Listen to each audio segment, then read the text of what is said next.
Look inside an iPhone, an AI server, or one of the world's fastest supercomputers, and you will find chips designed by famous technology companies. But many of those companies do not manufacture their own most advanced chips. That job belongs to a business most consumers rarely see. Taiwan's Semiconductor manufacturing company does not sell phones. It does not build laptops. It does not operate a social network. Yet it sits beneath some of the most valuable products in the global economy. TSMC became essential by making one unusual promise: it would manufacture its customers' ideas without trying to become their competitor. That promise created trust. Trust created scale. And scale created a manufacturing advantage that may be harder to copy than any chip design.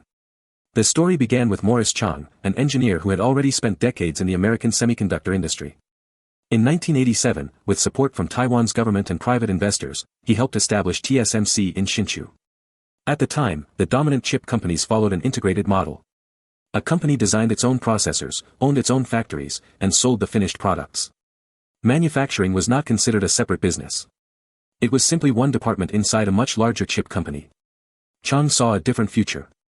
Building a modern semiconductor factory required enormous capital, specialized talent, and years of accumulated process knowledge. Smaller design teams could have excellent ideas, but they could not afford the factories required to produce them. TSMC would own the factories. Its customers would own the designs. This division of labor would eventually reshape the entire technology industry. This was the dedicated foundry model. A chip designer could create an architecture for a smartphone, graphics processor, or networking product, then send that design to TSMC for manufacturing.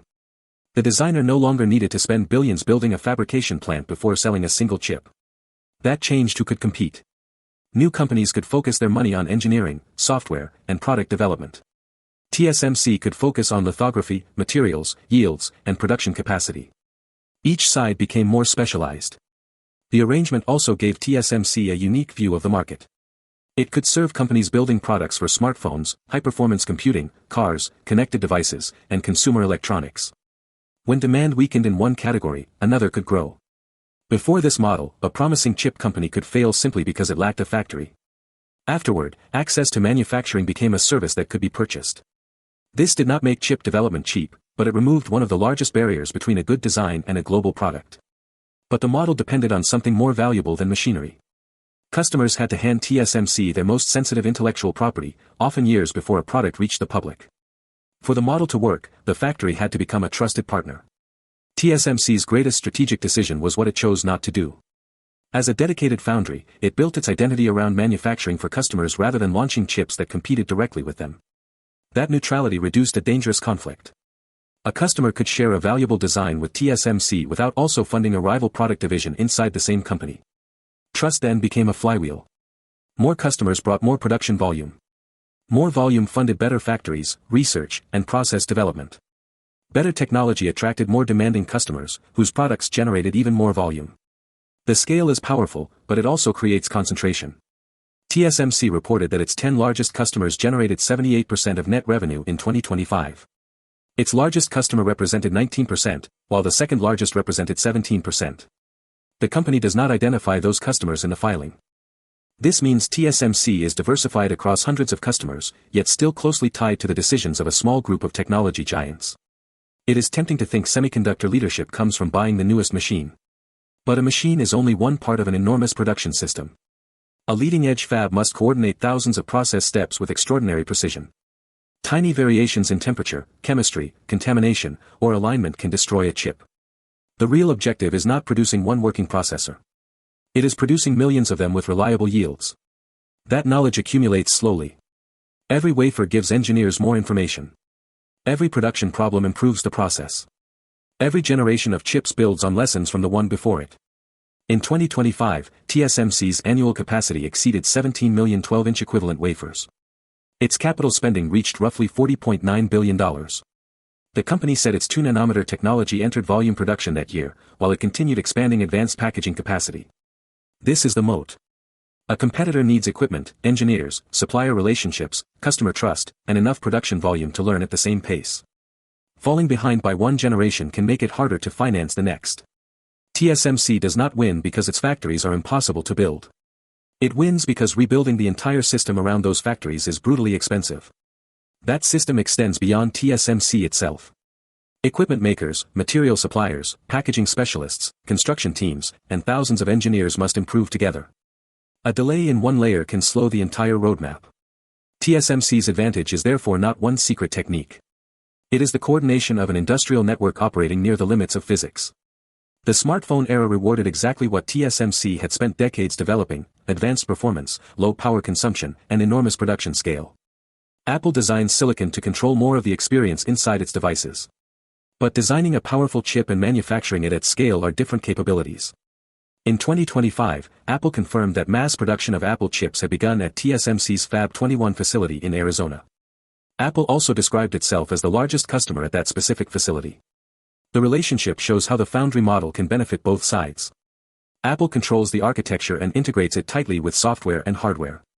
TSMC handles the manufacturing complexity required to turn that design into millions of physical chips. As smartphones became faster and more efficient, consumers saw better cameras, longer battery life, and more capable software. Behind those visible improvements was an invisible manufacturing race measured in smaller features, better yields, and billions in investment. The same model now sits beneath the artificial intelligence boom. NVIDIA designs the processors and platforms that power much of modern AI computing. In its 2026 annual filing, NVIDIA said it uses foundries including TSMC to produce semiconductor wafers. It also confirmed that it uses CoWoS, an advanced packaging technology associated with TSMC's manufacturing ecosystem. This matters because an AI accelerator is not valuable as a design file. It must be manufactured, packaged with high-bandwidth memory, tested, and delivered in enormous quantities. As AI demand grows, the bottleneck can move from chip architecture to wafer capacity, packaging, power, or data center construction. TSMC benefits regardless of which AI application becomes dominant. It does not need to predict the winning chatbot or cloud platform.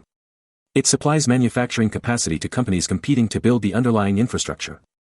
That is one of the most attractive positions in a technology boom, selling the scarce capability that many rivals require. But that importance creates a global vulnerability. Much of TSMC's most advanced manufacturing remains concentrated in Taiwan, an island at the center of geopolitical tension. Governments and customers want a more resilient supply chain, so TSMC is expanding internationally. It has manufacturing operations and projects in Arizona, Japan, and Germany. Its first Japanese manufacturing site began volume production in December 2024, and construction of a second site began in October 2025. These investments diversify production, but they do not instantly reproduce the ecosystem built in Taiwan. A fab depends on skilled workers, chemicals, equipment maintenance, utilities, suppliers, and an operating culture refined over decades. Global expansion can improve resilience while also increasing cost and complexity. TSMC must transfer knowledge without weakening the network that made it successful. The world wants TSMC to become less concentrated. At the same time, the concentration of expertise is part of what makes TSMC so efficient. TSMC still faces serious risks. Its factories carry high fixed costs even when demand slows. Its largest customers have enormous bargaining power. Samsung and Intel continue investing in competing manufacturing capabilities. Advanced fabs also require vast amounts of electricity, water, specialized equipment, and technical talent. And geopolitical risk cannot be solved by a few overseas factories. Yet TSMC's position remains unusual. Apple owns the customer experience.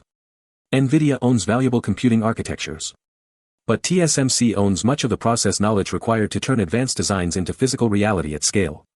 The most important company in technology may not be the one whose logo appears on your device. It may be the company that makes everyone else's ambitions manufacturable.